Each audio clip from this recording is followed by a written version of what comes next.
Emmanuel Macron argues Europe must not separate from China economically as he begins a visit to Beijing. The French president also says Chinese leaders could play a peacemaking role in Ukraine, but warns them about arming Russia. And for more on this story, Philippe Lecourt joins us live from Paris. He's a senior fellow at the Center for China and Analysis at the Asia Society Policy Institute.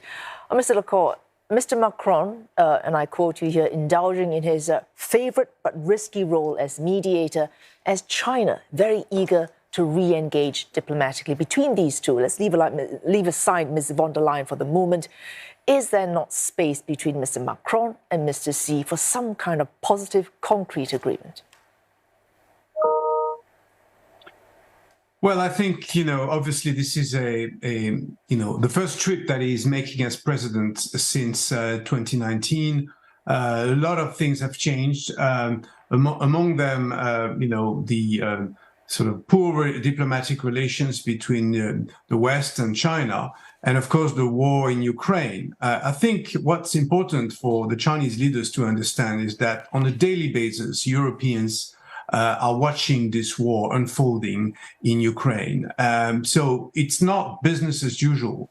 And I think from the French president point of view, he has to come back with some kind of, I wouldn't say promise, but at least commitment, one step further from the sort of neutrality that China has been talking about, which is not considered as neutrality in most circles. So Ms. von der Leyen's speech last week, when she made it very clear that China and Russia, their relations would be a determining factor in how the EU relates to China in the future, that is not understating the point at all. Yes, well, you're referring to her policy speech on China just a few days ago, ahead of her trip, and she'll be joining President Macron in fact, tomorrow in Beijing, and they're having their own program afterwards. But the fact they're coming together is very important.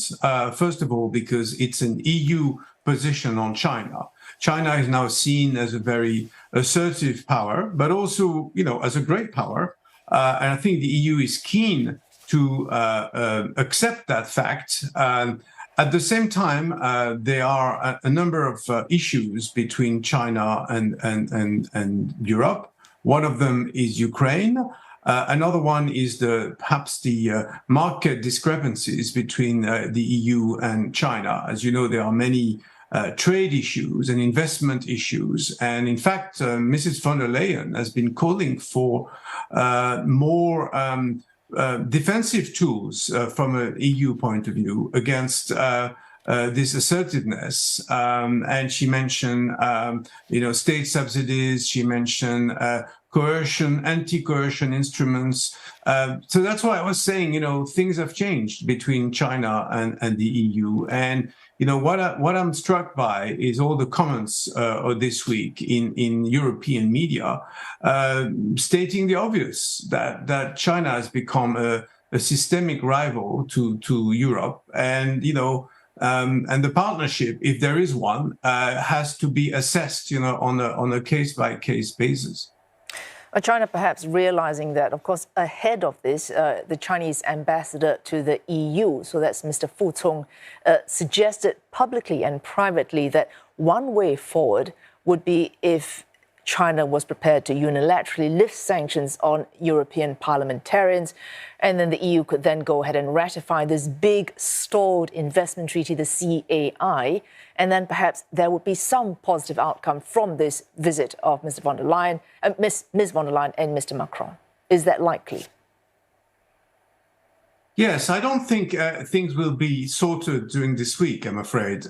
One reason is because among the personalities that have been sanctioned by China are a number of members of the European parliaments, and they are not represented during this visit. And they are the ones who are asked to ratify the comprehensive agreement on investment.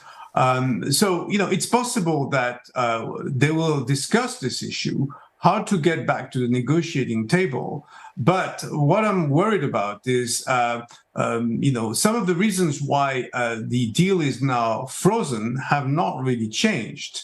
For example, China's commitments to ratify the Convention on Forced Labor, the repression against the Uyghur minority in Xinjiang, all these kind of things are still happening. And I don't think the European Parliament will really be in a position to ratify the existing documents. So I think, both Germany and France, the two heavyweights of the EU, are probably willing to go ahead with a more sort of straightforward relationship with China. But it's difficult because there are so many discrepancies and differences between the two sides. Let's hope, they at least engage this time, which is not a foregone conclusion after 3.5 years of virtual relations, save alone a couple of meetings at multilateral venues.